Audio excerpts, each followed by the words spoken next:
हे students, इस lecture से हम डिस्कस करना शुरू करने वाले हैं अपने वर्किंग विद लैंग्वेज के क्वेश्चंस को। तो चलिए शुरुआत करते हैं सबसे पहले क्वेश्चन के साथ, जिसके अंदर हमें कहा गया है rewrite each of the following pairs of sentences as a single sentence, use if at the beginning of the sentence. यानी कि हमें कुछ पार्ट्स में पेयर्स ऑफ सेंटेंसेस दिए गए हैं और हमें उन दोनों सेंटेंसेस को जोड़कर एक सिंगल सेंटेंस बनाना है, और साथ ही साथ हमें यह कहा गया है कि हमें उस सेंटेंस की शुरुआत में इफ का इस्तेमाल करना है। तो चलिए एक एक पार्ट करके इन सभी सेंटेंसेस को ज्वाइन करना शुरू करते हैं। तो जो फर्स्ट पार्ट है उसमें सेंटेंसेस गिवन है, डोंट टाई योरसेल्फ नाउ, और सेकेंड सेंटेंस है you won't be able to work in the evening. तो अगर मैं इन दोनों को ज्वाइन कर दूं तो मैं लिख सकता हूं if you tie yourself now you won't be able to work in the evening. Right students, इसके बाद जो सेकंड पार्ट है उसमें है स्टडी रेगुलरली, उसके बाद कहा गया है you will do well in the examination. तो अगर हम इन दोनों को ज्वाइन करें सेंटेंसेस को तो बन रहा है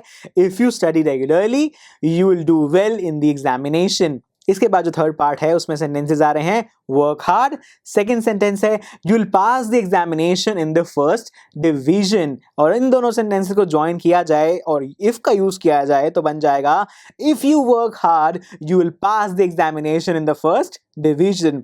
इसके बाद फोर्थ पार्ट कह रहा है be polite to people, second sentence है they will also be polite to you. बहुत अच्छी सी बात है, अगर आप पोलाइट रहेंगे दूसरों के साथ तो वो भी आपके साथ पोलाइट रहेंगे। तो यहां पर हम लिख सकते हैं इन दोनों सेंटेंस को ज्वाइन करके that if you are polite to people they will also be polite to you. Right, बहुत ही इजी और अच्छी बात यहां पर कही गई है। लास्ट हमारा सेंटेंस है don't tease the dog, second sentence है it will bite you. Right, तो यहां पर क्या बनेगा if you tease the dog it will bite you, या फिर the dog will bite you. Right students, तो इसी के साथ हमने इस क्वेश्चन के अंदर गिवन पांचों ही पार्ट्स को अच्छे से डिस्कस कर लिया है। फिर भी अगर आपका कहीं डाउट रह गया हो तो आप इसका रिटर्न सॉल्यूशन विजिट करके आइए। मैं मिलता हूं अगले लेक्चर में, बात करेंगे क्वेश्चन 2 की।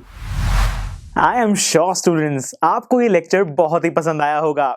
तो अगर आप अपने हर कंसेप्ट को इतने ही मजेदार और इंटरेस्टिंग तरीके से क्लियर करना चाहते हैं तो डाउनलोड कीजिए हमारी PuStack ऐप, जहां पर आपके लिए और भी बहुत सारे ऑप्शंस अवेलेबल हैं, जैसे कि sample papers, back exercise solutions, written answers and much more. So what are you waiting for? Download the app now.